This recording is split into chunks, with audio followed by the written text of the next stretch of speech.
Bueno, gracias, primero que nada, gracias por la invitación, Daniel, y a todos por estar acá. Yo les voy a platicar algo de lo que es la mecánica celeste y, bueno, como toda una historia resumida de la mecánica celeste, algunas ideas importantes y las últimas cosas que nosotros hacemos. ¿Sí? Aquí trabajamos este, con Ernesto Pérez Chavela y, bueno, con otras personas, pero aquí principalmente con Ernesto, que es también profesor de aquí del ITAM. Bueno, el contenido de la plática es esto. Primero, la herramienta de las ecuaciones diferenciales, la definición matemática. Luego, por aparte, el sistema solar, las observaciones y lo que nos lleva a la modelación y a la vinculación con las ecuaciones diferenciales. Luego, de manera formal, igual, el problema de n cuerpos y cómo se aplica toda esta teoría a las misiones espaciales. Una idea. Y bueno, terminaré la plática con algunas perspectivas y las cosas que hemos hecho en los últimos años. Bueno, primero así de manera formal, ¿qué es una ecuación diferencial? Pues una ecuación diferencial es esto. O sea, nosotros tenemos un campo, ¿sí? Algo que depende del tiempo, una t, y algo que le llamamos x variable de estado. Y bueno, esta t debe estar definida en un dominio, usualmente es un intervalo abierto, y la x, que es la variable de estado, también en un conjunto D, que en general va a ser subconjunto de Rn, conjuntos abiertos. Entonces esta es la ecuación diferencial, lo que había dicho, t variable independiente, x vector de estado y f el campo. Si f no depende del campo, se dice que el sistema es autónomo, muchos sistemas son así. ¿Y qué es una solución de la ecuación diferencial? Bueno, es una función que va del abierto, que está contenido en este conjunto J, y nos regresa vectores en Rn. Y bueno, ¿qué debe de cumplir? Pues primero, cuando nosotros evaluamos esto, en el tiempo no se debe salir de aquí, ¿no? Porque esto me regresa, digamos, las soluciones del vector de estado. Y la segunda parte, bueno, debe satisfacer la ecuación diferencial, o sea, cuando yo reemplazo x por 1, pues va a satisfacer la ecuación. ¿Sí? Es nada más la definición formal de lo que es una ecuación diferencial. Ahora, ¿cuál es la característica de una ecuación diferencial? Bueno, una ecuación diferencial, cuando tiene solución, no solo tiene una, tiene una infinidad de soluciones. ¿Cómo fijo de esa infinidad de soluciones una? Bueno, lo que hago es ponerle la condición inicial. O sea, yo defino que de esas soluciones, en un tiempo específico, en el tiempo t0, la solución pase por este puntito, por el x0. Con eso de la infinidad de soluciones que tenemos, ya nos vamos a quedar con una. A eso le llamamos problema de Cauchy. ¿Sí? Entonces, esto que está un poquito así abstracto, pues lo podemos poner aquí con un ejemplo de fútbol. Vean, por ejemplo, yo quiero, el objetivo es patear el balón hacia la portería. ¿Sí? El balón está determinado totalmente por la posición y la velocidad, eso sería como mi x. ¿Sí? Entonces yo tengo muchas soluciones, depende cómo patea el balón. ¿Sí? Le puedo pegar al arco aquí, por acá, por acá. ¿Sí? Entonces tengo una infinidad de soluciones. Pero una vez que yo le pego al balón, o sea que ya tiene posición y velocidad inicial, pues la trayectoria está totalmente determinada y es única. ¿Sí? Ese es un ejemplo de pues una ecuación diferencial. ¿Sí? Y bueno, de forma matemática, puedo poner también esto, una ecuación diferencial sencilla, algo de una dimensión. Por ejemplo, la derivada de x con respecto a t es igual a x, esa ecuación diferencial. La solución general de esta es esta. La x como función de t es c por la exponencial. ¿Cómo lo sé? Pues nada más lo sustituyo y veo que satisface la ecuación. O sea, la derivada de la exponencial me da la exponencial. Entonces del lado izquierdo me queda c por la exponencial. Y del lado derecho pues me queda lo mismo, c por la exponencial. O sea, satisface la ecuación. Este, como es un parámetro libre, ahí es donde aparecen la infinidad de soluciones. ¿Con qué lo fijo? Bueno, con la condición inicial. En este caso, si pido que en el tiempo cero la solución tome el valor 2, eso me fija el valor de C, sería 2, ¿no? Entonces, eso es un ejemplo sencillo del álgebra de esto. Bueno, ahora vamos con esto de las observaciones y cómo nace la vinculación con y el nacimiento del problema de N-cuerpos. Bueno, pues uno de los problemas o de las actividades más viejas de la humanidad es la observación, ¿sí? La observación de las cosas periódicas. Tycho Brahe, un astrónomo inglés, él se hizo famoso porque él observaba el movimiento de planetas y estrellas, pero cuando todavía no se tenían telescopios. ¿Sí?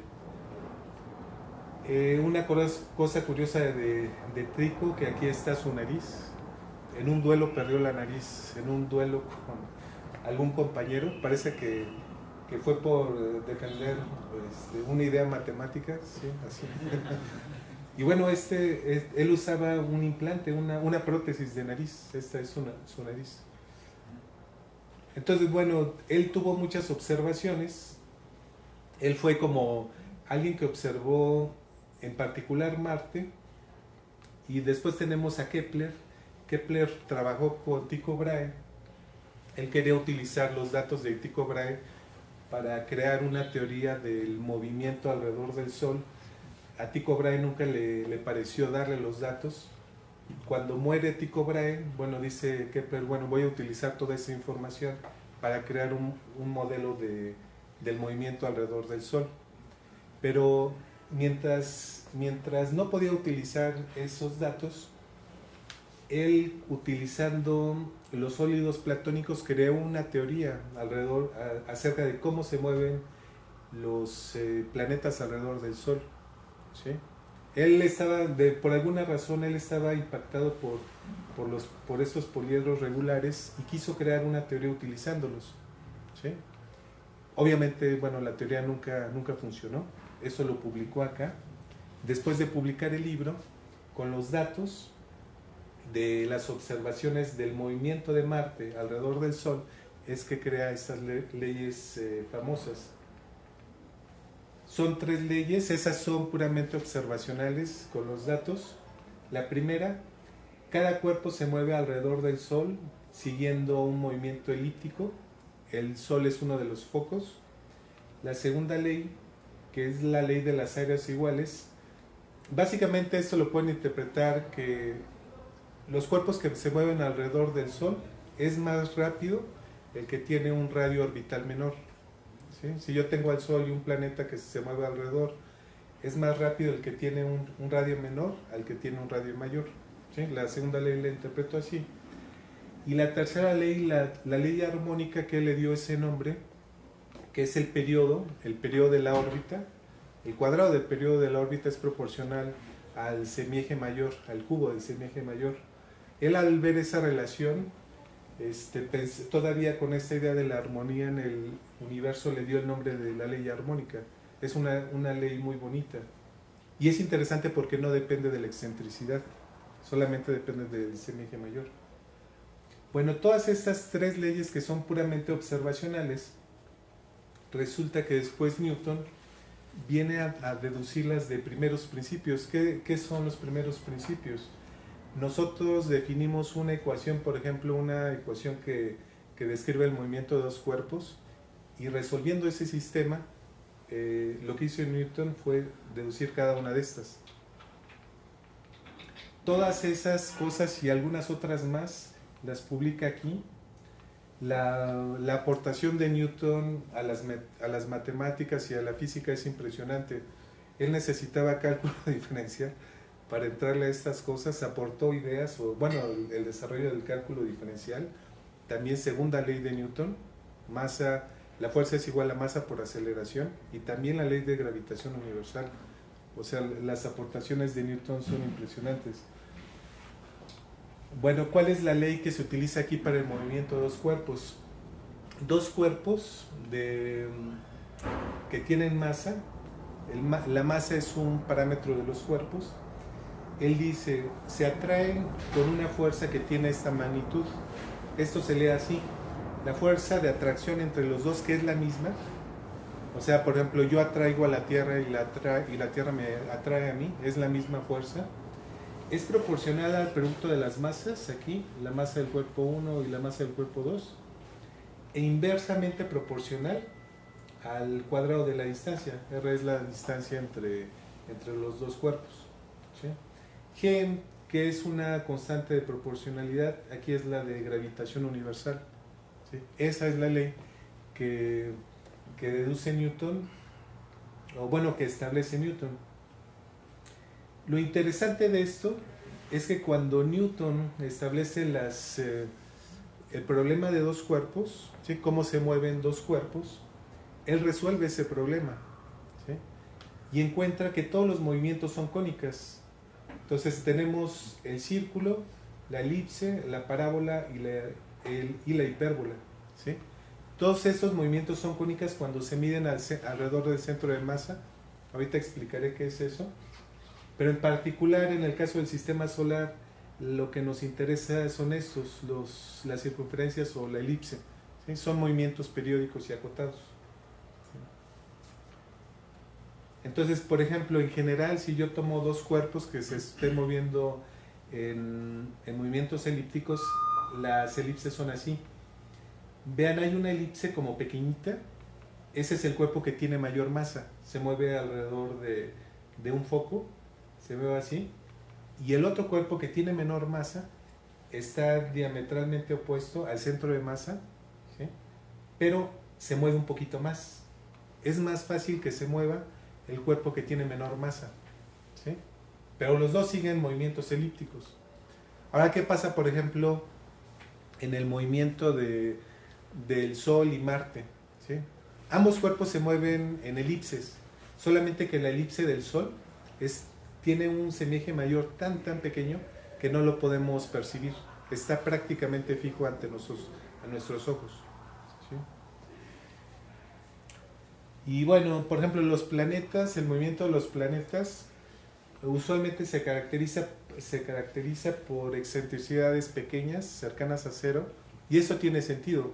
Los planetas, como tienen masa grande, no es tan fácil que se muevan, ¿sí? En cambio, los cometas es una historia diferente, tienen excentricidad alta. Por ejemplo, el cometa Halley, no les tocó a ustedes, a algunos de nosotros sí, ¿no? Pero les va a tocar. Ahorita creo que está a punto de pasar, o en estos días se puede observar. Pero vean la excentricidad, esto es prácticamente una parábola, ¿sí? Este es un movimiento periódico, un periodo más o menos alto, pero este es prácticamente una parábola, tiene un periodo muy alto, ¿sí? Y esto es consistente, como son cuerpos celestes con una masa menor, es más fácil que se muevan. En esta clasificación de movimientos hay algo que no está descrito y lo voy a platicar para que vean, es bastante intuitivo. Los dos cuerpos siempre se atraen. Imaginen este escenario, el caso de línea recta. Yo tengo dos partículas aquí, ¿sí? De masa positiva, no les pongo velocidad, las tengo aquí en el espacio, las agarro y luego las suelto, ¿sí? Pero sin velocidad. ¿Qué es lo que va a pasar? Bueno, las partículas se van a atraer así, en línea recta. ¿Sí se imaginan el movimiento? ¿Sí? Bueno, ese es un tercer caso, es un caso degenerado, es el caso de línea recta. Ahí puedo tener la colisión, que es cuando dejo que las partículas se acerquen así, o también puedo tener un escape, si le doy una velocidad suficiente pero para que se vaya al infinito, hacia afuera, ¿sí? También puedo tener un escape. Bueno, algo muy interesante del modelo de este planteamiento de Newton es que es una ley sumamente precisa, ¿sí?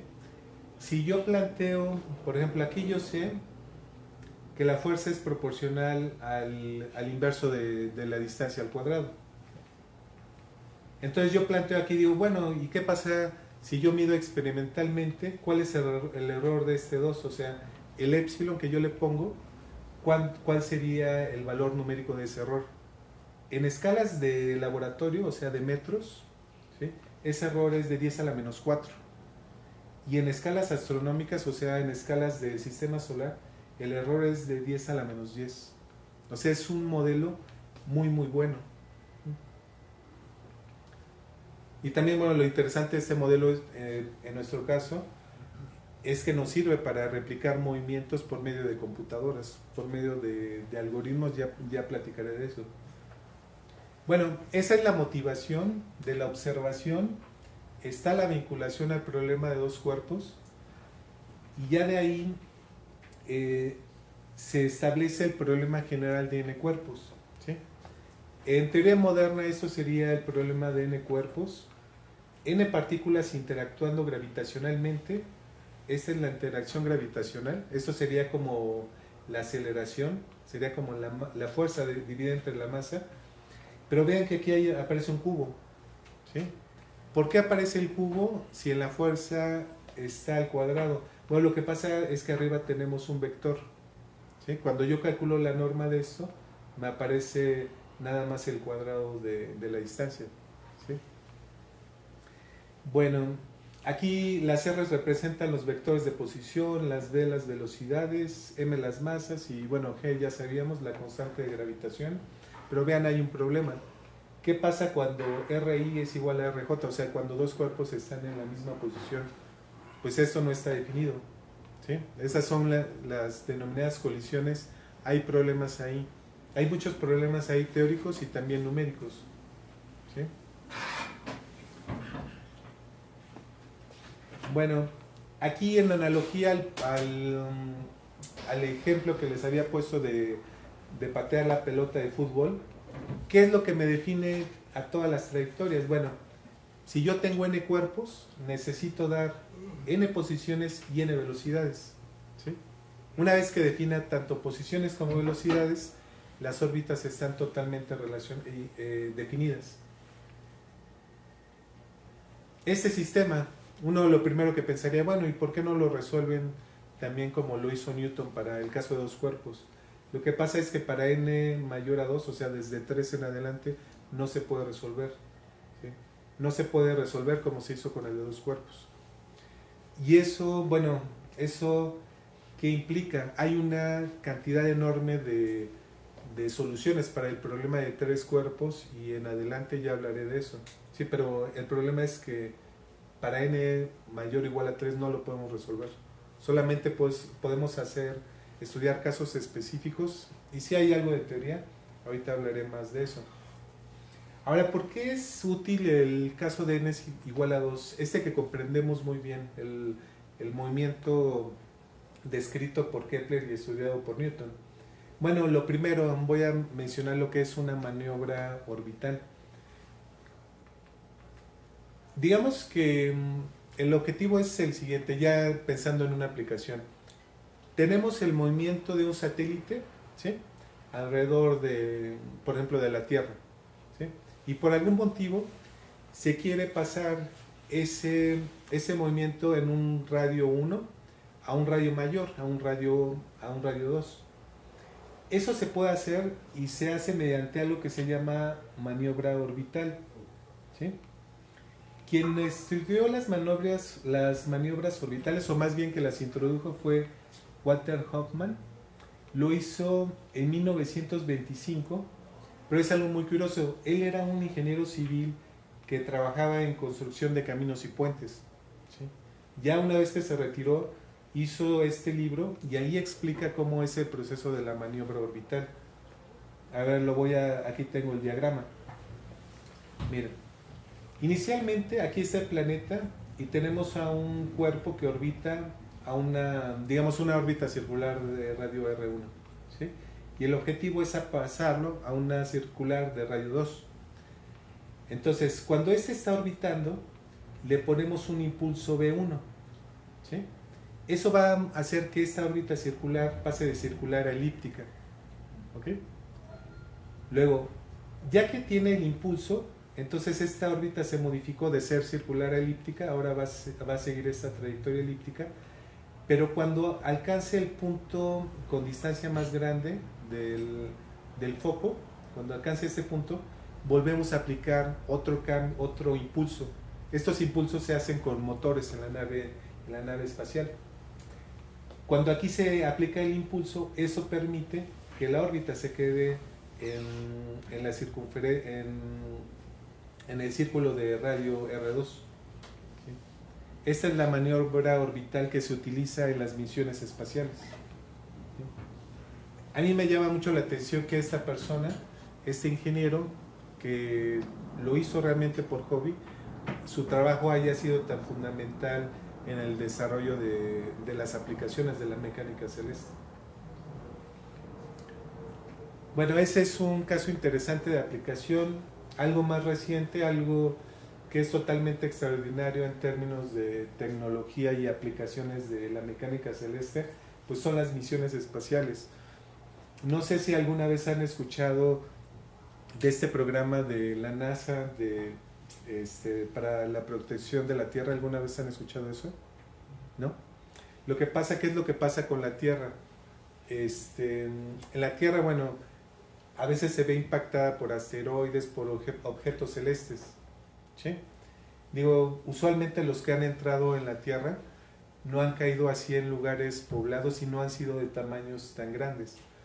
Pero imaginen como este que cayó en Yucatán, que causó grandes problemas. Si cae una hora, pues sería un problema, ¿no? Claramente será un problema.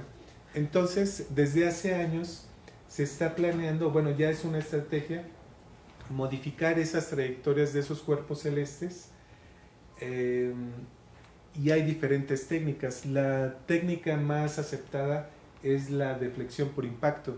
¿Cuál es la idea?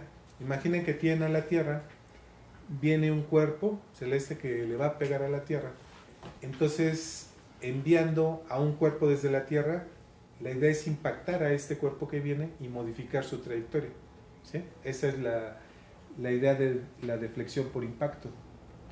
Bueno, lo interesante de la misión espacial DART es que se hizo una prueba. Voy a poner aquí el diagramita.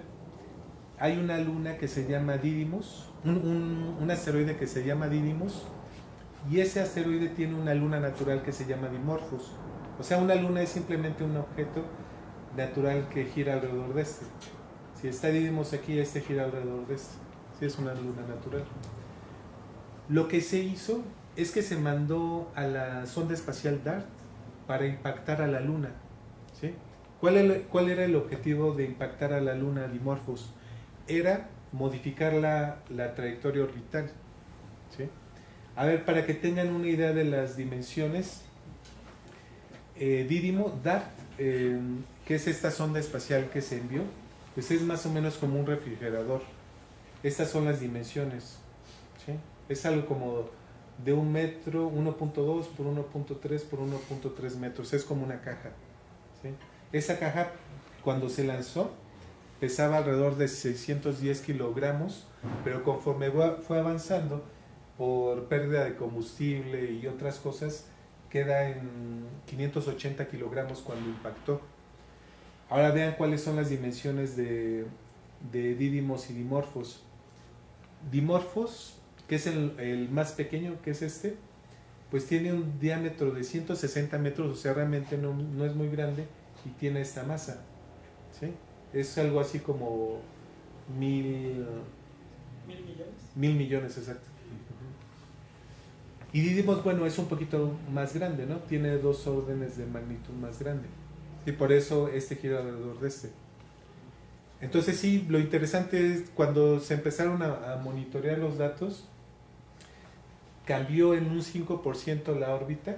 Digamos, esta era la original, y cambió en un 5% la órbita de Dimorphos. Esa fue una cosa. Y la otra cosa interesante que nadie se esperaba, y apenas se están monitoreando, esta sonda que iba con DART, es quien está monitoreando los cambios, vio que que hubo un cambio en la estructura de Dimorphos. O sea, Dimorphos tenía una forma, y por el golpe se empezó a modificar. ¿Sí? Es algo que no se esperaba, la modificación en la estructura. Bueno, sin duda es un éxito, y es un éxito de las misiones espaciales. Ya se había intentado algo hace 10 años había un proyecto que era el proyecto Don Quijote, ¿sí? Por falta de presupuesto no se pudo continuar, la idea era la misma y apenas se pudo llevar a cabo, pero es un éxito de la tecnología y bueno, y de la teoría. Eso es algo muy interesante y ahora les voy a platicar de otra cosa interesante que se observa en el sistema solar. Lo interesante de las órbitas que se observan en el sistema solar es que, bueno, primero podemos estudiarlas, replicarlas en una computadora, pero la otra cosa interesante es que nos pueden dar ideas para estudiar nuevas órbitas en una computadora, ¿sí?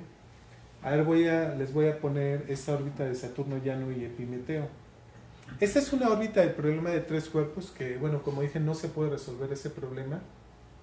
Ese problema tiene una infinidad de diferentes soluciones. Y ese problema no tiene soluciones de equilibrio. ¿Qué es una solución de equilibrio en las ecuaciones diferenciales? Bueno, es una solución que no cambia en el tiempo. En el problema de tres cuerpos, una solución de equilibrio sería poner a tres cuerpos, ¿sí?, con posiciones y velocidades cero para que no se mueven, de tal forma que no evolucione, o sea, que se queden ahí fijas. Pero ¿qué pasa si yo pongo tres partículas? No importa cómo las ponga, pues siempre se van a atraer, ¿no? Es claro que ese problema no tiene soluciones de equilibrio. Ya que no tiene soluciones de equilibrio, lo siguiente que estudiamos son las soluciones periódicas. ¿Por qué las soluciones periódicas son importantes? Bueno, porque se repiten después de cierto tiempo, ¿sí?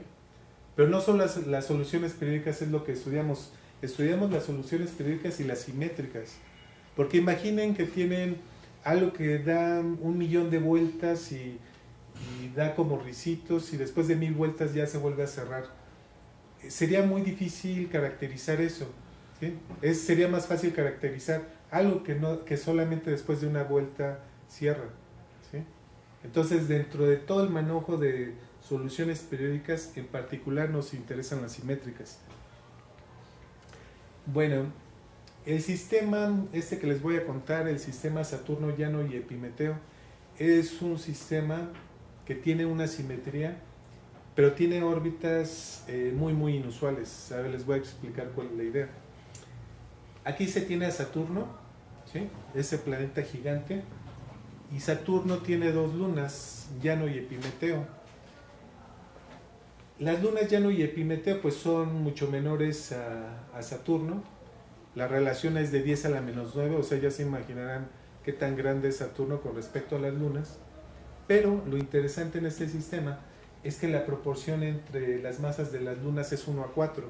O sea, si la masa de Epimeteo es 1, entonces la masa de Llano es 4.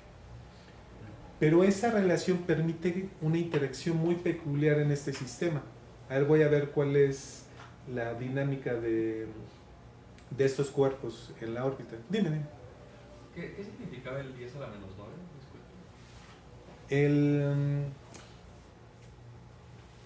Es la relación entre la masa de cualquiera de estas lunas y la masa de Saturno. O sea, si la masa de Saturno vale 1, la masa de, por ejemplo, de Epimeteo vale 10 a la menos 9. Es esa proporción, o sea, es algo muy pequeño. Sí, okay. ¿Sí? Nada más que, bueno, aquí está con las unidades originales. Ok. ¿Sí? Gracias. Bien. Bueno, a ver, vean, voy a describir. Digamos, aquí yo tengo en esta parte, esta partícula rojita, voy a decir que es llano, y a la partícula que está afuera le voy a decir que es Epimeteo, ¿sí? Nosotros sabemos que quien está más cerca de Saturno pues lleva una velocidad más rápida. ¿Sí están de acuerdo? Es una de las leyes de Kepler. Bueno, entonces van a dar muchas vueltas y esta va a alcanzar a la otra. Van a dar muchas vueltas para que una alcance a la otra, porque los radios son casi el mismo. Por ejemplo, si el radio orbital de este vale 150.000 kilómetros, el otro es solamente 50 kilómetros menor a este. O sea, la diferencia es... Sí, no, la diferencia es, en proporción es 1 a 3.000. O sea, una parte de 3000 es esa pequeña proporción de diferencia. Entonces, este va a alcanzar a este, pero van a pasar alrededor de 2000 vueltas para que este alcance a este. ¿Sí? Ahora, lo interesante aquí, ¿qué esperarían que pase cuando este está por alcanzar a este? Como este va más rápido, ¿qué esperarían que pase? Que lo rebase, ¿no? Exacto. Esperarían que lo rebase. Pero también se atraen. Se atraen, exacto. Esperaríamos que lo rebase. ¿Se acercarían? Exacto, pero como la distancia es muy pequeña, hay una interacción ahí que produce un efecto raro. Lo que va a pasar es que en lugar de que este rebase, ¿sí? Por esa atracción, como que se jalan, hay un jalón, así. Pero el que iba por adentro ahora se va por afuera y el que iba por afuera se va por adentro y entonces se empiezan a separar. Otra vez. Ajá, exacto. Pero entonces nunca hubo un rebase. Ahorita les voy a poner un video para que vean cómo sucede eso. Esa es la primera cosa interesante, o sea, nunca ocurre un rebase. Estos llevan, no sé, muchísimo tiempo persiguiéndose, esa es la palabra, sin rebasar uno a otro. ¿Sí? Esa es la primera cosa interesante. La otra cosa interesante, si no ocurriera ese cambio de órbitas, por las dimensiones, o sea, la diferencia entre los radios de ellos es 50 kilómetros, y estos objetos son más grandes que esa diferencia, habría una colisión, o sea, se pegarían, chocarían. Ahora, eso que dije se ve muy claro en el sistema en rotación. Estas partes, ahorita no se preocupen del sistema en rotación, va a ser más claro en el video, pero estas son las partes donde los cuerpos pasan de órbita interior a exterior, estas partes, aquí y aquí. ¿Sí? Ahora les voy a decir cómo se ve el movimiento, digamos, para alguien que viviera, por ejemplo, en Llanos, ¿no? Así se vería, o sea, alguien que está parado en Llanos. En esta parte, nosotros vamos a estar parados en Llanos, ahorita les voy a mostrar el video, y vamos a ver, nosotros iríamos en la órbita exterior, o sea, vamos más lento, ¿sí? Entonces vamos a ver cómo Epimeteo nos intenta rebasar primero. Aquí Epimeteo nos intenta rebasar, pero luego por ese jalón nosotros cambiamos de órbita y ahora lo vamos a intentar rebasar. Ahí pasa de órbita interior a exterior, ahora nosotros intentamos rebasar, pero este pasa de exterior a interior.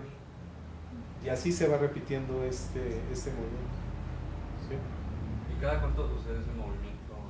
Ese movimiento sucede cada 2 años más o menos. O sea, la órbita, el sistema completo tiene un periodo de 8 años. ¿Sí? Eso se ve. Sí, sí se ve. Sí. Es algo súper curioso. Sí. Bueno, ese movimiento súper curioso se observa y se puede simular en las ecuaciones del problema de 3 cuerpos, y sí, se ve numéricamente eso que se observa. ¿Sí? Bueno, entonces de ahí se pueden sacar muchas ideas. Por ejemplo, una de las cosas que nosotros hicimos, nada más lo voy a mencionar, estoy bien de tiempo, estas cosas que se ven como herraduras, ¿sí? Hay 2 herraduras, una pequeña y otra grande. La herradura grande es para el cuerpo que tiene masa más pequeña, en este caso Epimeteo. ¿Sí? ¿Por qué? Porque es más difícil que se mueva quien tiene masa más grande, en este caso llano. Nosotros, por ejemplo, dijimos, ¿y qué pasa si tuvieras 2 masas iguales? Podrías encontrar órbitas que tuvieran herraduras simétricas. Eso lo hicimos en una primera publicación.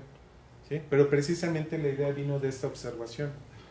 ¿Sí? Dijimos, bueno, suena razonable, y sí, con algunas cosas, ya al último les platicaré tal vez de la herramienta que utilizamos, pudimos encontrar eso. Bueno, además de la observación, pues también tenemos toda una teoría sobre las órbitas. Hay un tipo muy especial de órbitas simétricas que se les llama coreografías. Estas órbitas fueron estudiadas en los 90, fue un boom el estudio de estas órbitas, porque son órbitas periódicas simétricas, pero un caso muy muy particular. Todas las partículas siguen la misma trayectoria, ¿sí? Por eso se le da el nombre de coreografía. Algo interesante de las coreografías, ahorita les voy a poner la coreografía que se hizo famosa, la de 3 cuerpos, es que se han calculado para muchos cuerpos, para n igual a 4, para n igual a 5, pero todas tienen masas iguales, ¿sí? Y es de esperarse. ¿Por qué es de esperarse? Bueno, para que todos sigan la misma trayectoria, pues necesitamos que tengan masas iguales, ¿no? Porque si uno tuviera una masa mayor es más difícil que se mueva. Entonces, en términos de matemáticas, ¿cómo definimos una coreografía? Por ejemplo, en el problema de 3 cuerpos, yo tengo un vector que tiene periodo t. Voy a decir que mi primer vector de posición es tal cual el r. El segundo nada más está desfasado con respecto al anterior 1/3 del periodo. Y el tercero está desfasado 2/3 del periodo con respecto al primero, ¿sí? O sea, es un desfase regular en el periodo. En n cuerpos sería t entre n. Exacto, sí. Muy bien. Y bueno, este video, es que si yo lo platico, no hay mejor explicación que ponerles un video. Vean. 3 partículas siguen la misma trayectoria. Esta trayectoria es este 8 curvado, ¿sí? Lo interesante de eso es que se le ocurrió a un físico, a Moore, de la Universidad de California. En la primera publicación, él pone el diagrama de esta figura, da una clasificación de muchas órbitas, y él dice, bueno, yo creo que esa existe porque ya lo hice numéricamente, y nada más pone el diagramita. Luego ya fue Chensineri y Montgomery quien determina condiciones iniciales, que es la que se utiliza para mostrar el movimiento, pero también dan una prueba analítica de la existencia. A ver, ¿cuál es la idea de esto? Por ejemplo, ya todo el mundo conoce el teorema de Bolzano, ¿no? Entonces, en el teorema de Bolzano, bajo ciertas condiciones, muestran que una función, por ejemplo, tiene raíces, ¿no? Bueno, pero es una demostración analítica, aunque ustedes no puedan encontrar explícitamente la solución, ¿no? Al menos que con una computadora. Bueno, la idea es parecida aquí. Mediante un formalismo que se le llama lagrangiano, se demuestra teóricamente la existencia de esta cosa, ¿sí? Que después numéricamente se puede estudiar. Bueno, la siguiente idea que nosotros explotamos, hay movimientos en el plano, pero también hay movimientos en la esfera, ¿sí? Si yo fijo una esfera de radio R, también puedo estudiar los movimientos de las partículas ahí. Un italiano, Montanelli, fue el primero que dijo, bueno, pues voy a estudiar esto en una esfera de radio R, ¿sí? Él obtiene coreografías en la esfera para varios cuerpos. Esta en particular para 3, para 4, lo hace para varios, ¿no? Nosotros lo que hicimos fue replicar eso, pero utilizando una técnica que se llama técnica de reversores.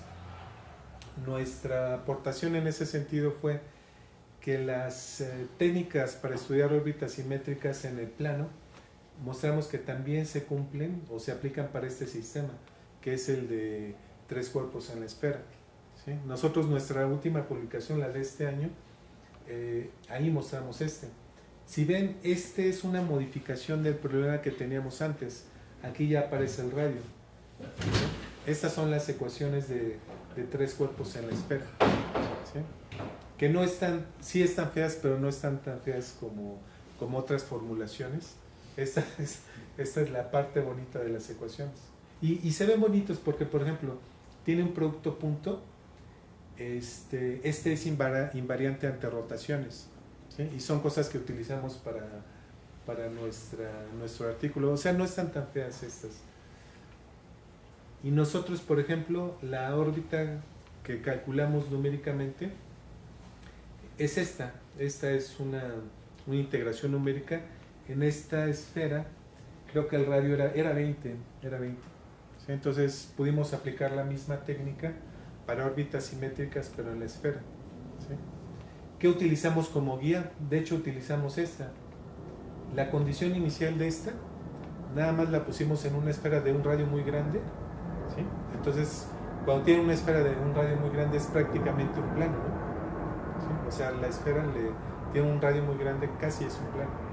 Utilizamos eso como guía, esta. para obtener esto. Bueno, y pues las perspectivas, ¿qué es lo que, o las ideas así directas de esto? A ver, primero la relación entre coreografías. Las coreografías es un problema abierto, muchísimas personas que se dedican a eso las estudian. Una primera idea: si yo tengo una coreografía en el problema de 3 cuerpos simétrica y una en el de 4 cuerpos simétrica, ¿la podría conectar mediante órbitas periódicas? ¿Sí? Esa es una primera idea.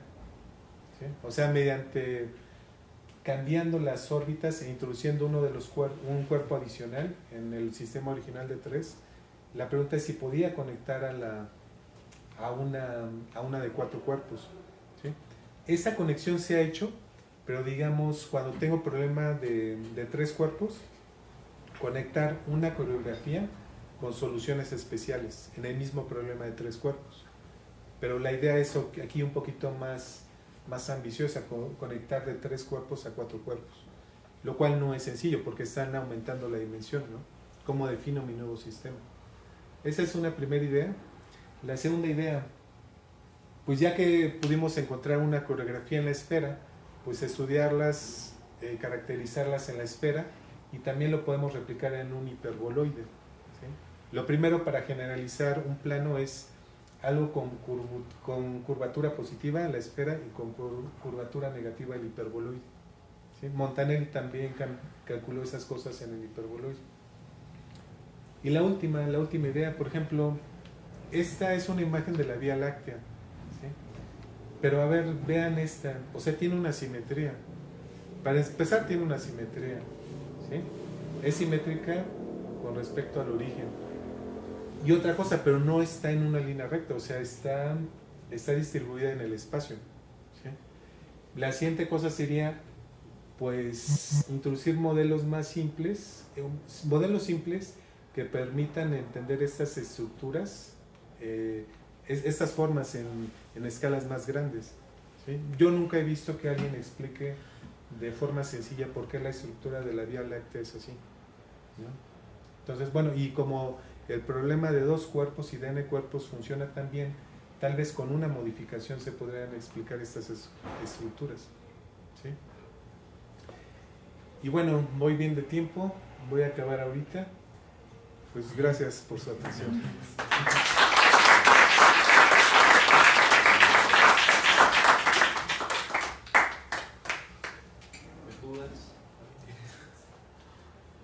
Yo tengo una pregunta, profe. En la última foto donde muestran lo de la Vía Láctea, Ajá. ¿se ha podido sacar diferentes fotos a lo largo de los años y ver si hay, si hay variación en la forma y en la distribución de esta? Sí se han sacado fotos, pero no he visto la evolución, pero podría apostar lo que sea. Que no cambia porque tiene una evolución, pero el tiempo de evolución es muy lento. Las escalas de tiempo aquí son muy, muy lentas. Para ver algo diferente necesitaríamos miles de años. Sí, no creo que se haya visto alguna evolución. Pero sí no sé cuántos años se lleva registrando esto, pero sí siempre hay registros. Pero sí el problema ahí es que los tiempos de evolución son muy, muy grandes. ¿Puedo hacer otra pregunta? Claro. Estamos de acuerdo que estamos hablando del comportamiento de diferentes cuerpos y de coreografías, ¿no? Sí. Voy a volver a retomar la foto. O sea, ¿Esta? Sí. Okay. Está compuesta por muchas partículas de diferentes cosas que tienen un movimiento continuo y no se detienen, o eso es lo que creemos, ¿no? Ajá, sí. ¿Por qué no se mueve? O si se mueve es algo muy lento. O sea, todo está en movimiento, ¿sí? Pero el asunto es precisamente las escalas de tiempo. Son las escalas de tiempo. Por ejemplo, en el sistema que puse, en el de Saturno lleno y Epimeteo, hay un primer tiempo. Cada luna tarda 2/3 de nuestro día en dar una vuelta a Saturno. Ese es un tiempo que nosotros cuando vemos esas vueltas podemos ver la evolución y entender qué es lo que pasa. O piensen cuando sale el sol, entra y sale el sol. Eso es un día y pues en nuestra vida de 100 años, ese tiempo no es muy significativo, ¿sí? Luego sigue la siguiente escala del tiempo, el año, ¿sí? Pues ya un año en nuestra vida ya pesa, ¿no? Más o menos, ¿no? Pero estos son tiempos mucho más grandes, o sea, ese es el problema. Para ver bueno, pero eso es lo que yo me estoy imaginando, ¿no? Para ver evoluciones requerimos tiempos tan grandes que, bueno, a mí no me va a tocar verlo, ¿no? ¿Sí? Es eso. Sí. Yo tengo una pregunta, Dime. y es que, volviendo a la imagen de los tres cuerpos, que es como el símbolo de infinito, Ah, sí. ¿eso está en un plano o también tiene algún tipo de así como la Vía Láctea que tiene como, se ve como un desnivel? Ah, ok. ¿Si ese tiene también un desnivel o es No, ese está totalmente en el plano, así. plano? Está en este plano, digamos, sí. El otro sí, ¿no? El de la esferita, sí. Pero aquí para que se quede en la esfera necesitamos fuerzas adicionales. Okay. Si yo pongo 3, digamos, si yo lo pongo en las ecuaciones originales, en las de Newton, en las clásicas, se escapan, porque no hay una fuerza que las haga que permanezcan en la superficie de la esfera. Sí necesito fuerzas adicionales para que queden aquí. Sí. Para estudiar el movimiento de galaxias se usa el mismo principio de, o sea, verlas como un cuerpo, una galaxia completa. Hay modelos en los que se hace así, pero la interacción, digamos, la que yo puse, la de Newton, la de 1 sobre r cuadrado, ya no se utiliza así, se utiliza logaritmos. Y el motivo de los logaritmos es que precisamente en las galaxias se ven espirales y en los logaritmos salen de forma natural las espirales. Sí, muchos modelos utilizan logaritmos. El problema con esos modelos es que son como modelos para empatar numéricamente las cosas, pero si alguien dice, oye, ¿por qué quieres logaritmo? Ajá, exacto, no hay algo que... Sí. Porque así funciona. Sí, pero esta, por ejemplo, cuando yo veo esta cosa, ¿sí? Yo creo que esas cosas se pueden explicar más por relatividad. No sé si han visto un modelo, digamos, tienen como una malla así una mallita, y cuando le ponen un planeta, esa malla cambia su curvatura, ¿sí? Y se pone como un planeta a girar. Esas cosas son las que pueden funcionar aquí, solamente que la curvatura aquí va en un lado para arriba y otro para abajo. Sí, pero sí se utilizan logaritmos para esas cosas. A mí me dejaste con una duda. Dime. Justo ahorita que mencionaste el tema de relatividad, de la parte de que tú dejas la masa y pues la curvatura, o sea, hay una relación en, bueno, la parte de esta mecánica celeste, conectarla con la relatividad o no como tal se puede relacionar. Sí se puede relacionar, digamos, la teoría de la relatividad, cuando las velocidades no son muy grandes, se reducen a estas cosas. Ya. Se puede conectar ahí. También hay cosas curiosas, por ejemplo, hay un movimiento, creo que es de Mercurio, una cosa que no se puede explicar con las leyes de Newton, pero con relatividad se puede explicar. Ah, ¿es lo del perihelio? Es lo del perihelio, exacto. Sí. Entonces, si hay una conexión, digamos, algunas cosas son el límite de otras. Las ecuaciones de la relatividad en límites de velocidades pequeñas conducen a estas. Sí, pero hay fenómenos, sí, exacto, que no podemos explicar con estas, que se explican con relatividad y ahí se explican muy bien. Exacto. Dime. Yo tengo una pregunta de la coreografía ¿Del 8? en la esfera. La esferita. Porque en este caso, para que funcionara en una parte plana de una esfera grande, tuvieron que empatarle una fuerza adicional. Ajá, sí. Hay una manera de empatarle una fuerza, o sea, más fuerza para que esa coreografía abarque más superficie de la esfera. O sea, Para que se doble más. Sí. Ok. Esa es una pregunta interesante. Digamos, Montanelli, en el primer trabajo que hace las continuaciones de este 8 en la esfera, él dice, bueno, este 8 lo puedo continuar hasta aquí, que es lo que tú dices exactamente, ¿no? De forma natural, en la continuación de estas cosas son conjuntos abiertos, o sea, yo tengo un límite, ¿sí? sí se podrían modificar y yo creo, bueno, sí se podrían modificar. Yo creo que se podrían modificar y eso sí permitiría que el 8 se doble más. De hecho, a ver, un comentario que está relacionado con lo que tú dices. Este es un modelo de los 3 cuerpos en la esfera, pero hay muchos modelos de 3 cuerpos en la esfera. ¿Qué es lo que pasa? Cuando tienen el plano, ¿cómo saltan a una esfera? Pueden saltar de muchas formas. Y la fuerza gravitacional en una esfera la puedo definir de varias formas. Entonces ahí es donde entra lo que tú dices. Tal vez se puede definir de forma que esto se doble un poquito más. Ahora, lo que tienen estas ecuaciones, que son las que utilizamos, se les hacen muchos test, digamos, en analogía a las ecuaciones clásicas. Digamos, hay modelos, tal vez 5 modelos de movimiento en la esfera, pero este es el que pasa más test, ¿no? Por ejemplo, creo que es las ecuaciones de Newton, creo que satisfacen la ecuación, no me acuerdo muy bien si es la de Laplace o cuál la satisface, el potencial, este potencial también lo satisface. O sea, tiene muchas analogías con el caso clásico. Sí. Dime. Los modelos de cuerpos celestes tienen más variables además de tiempo, velocidad y posición inicial. Ah, sí, qué bueno que lo dices. Yo lo apunté aquí, pero se me pasó a decirlo. Lo que hizo Newton fue una idealización de los sistemas. O sea, por ejemplo, la Luna, ¿sí? Pues es un cuerpo irregular que tiene superficie, tal vez tiene una ligera atmósfera, todas esas cosas afectan, ¿no? Pero él dijo, lo que predomina en todas las características de la fuerza de la Luna, cuando se atrae por el Sol, es su masa, y yo la puedo representar entonces a la Luna por un puntito, ¿sí? Con la masa promedio de la Luna. Pero cuando utilizamos estos modelos despreciamos todas esas cosas. Hay modelos, por ejemplo, para Saturno. Digamos, yo quiero estudiar el movimiento de llano alrededor de Saturno. Hay modelos que incorporan la forma de Saturno, ¿sí? Tienen un nombre, ahorita se me fue, se les llama creo que armónicos, ahorita no recuerdo muy bien, pero sí consideran la forma de Saturno. Sí, sí. Sí, hay modelos mucho más completos, ¿no?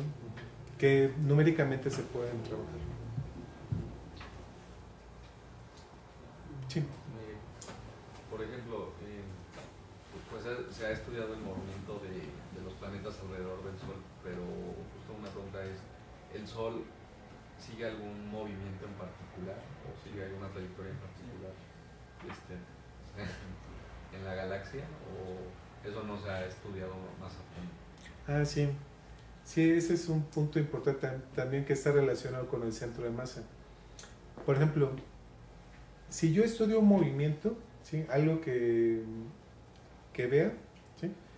Lo puedo estudiar aquí o moviéndome con velocidad constante, ¿sí? Es lo mismo. Por ejemplo, si yo aviento una partícula libre en el espacio, la aviento, ¿sí? Como es una partícula libre, la voy a mover, la voy a ver que se mueve con velocidad constante. Pero si yo me muevo con esa velocidad al lado de la partícula, pues la voy a ver fija, ¿sí? Todos los sistemas son equivalentes mientras yo los hago una diferencia nada más de velocidad constante. Si ya pongo a rotar, ya es una cosa diferente. Pero esas relaciones sí las puedo hacer. Ahora, ¿qué pasa con el sistema solar? Y eso es muy interesante. Nosotros que estamos parados aquí, vemos las órbitas elípticas, ¿sí? Las vemos así. Pero alguien que está externo a nosotros ve una maraña de cosas. ¿Por qué? Imaginen que tienen una elipse y la empiezan a mover. Pues van a ver algo así, ¿no? ¿Sí? Entonces el Sol se mueve así y el planeta se mueve alrededor del Sol. O sea, van a ver una maraña, ¿no? El sistema que nos sirve para identificar todos estos movimientos es el de centro de masa. Es como la velocidad ideal donde podemos percibir esas cosas, ¿sí? Pero sí está totalmente relacionado con lo que dices. Dime. Tengo una pregunta. Dime. Bueno, mencionas que existen como casos específicos para el problema de los 3 cuerpos para los que ya tienen como más o menos idea de soluciones. Pero, ¿qué tan dramáticos son los cambios si perturbas un poquito, por ejemplo, las condiciones iniciales? Ah, ok. Sí, esa es una buena pregunta. Estas órbitas, esta en particular es estable. O sea, si yo la perturbo, sí se va a perder la estructura, pero con una pequeña perturbación sí voy a seguir viendo algunas vueltas. ¿Sí? Esa la voy a ver. Pero hay otros sistemas, por ejemplo, el de Llano y Epimeteo también es estable. Ese sistema lleva 500, seguro 500 años o 1000 años ahí. Es un sistema estable. Pero hay otro tipo de órbitas que si tú las perturbas, se rompe totalmente la estructura. ¿Sí? Ahorita yo no mostré. Lo que pasa usualmente, lo que observamos, lo que existe, es lo estable. ¿Sí? Lo que es inestable, pues casi no lo vemos. Pero sí hay muchas cosas inestables. Sí, sí, eso, lo de la inestabilidad es un asunto importante en el sistema solar y en las ecuaciones diferenciales. Sí. Es una pregunta abierta del sistema solar en el sentido teórico, si es estable o no. Hay simulaciones de un investigador, Laskar, que él pone al sistema solar con 30 planetas, con la forma de Saturno, o sea, todo lo que le puede meter, hace la integración numérica y sale que es estable. ¿Sí? Sí, ese es un tema abierto y difícil. Sí. Si ya no hay dudas, pues un aplauso. Muchas gracias.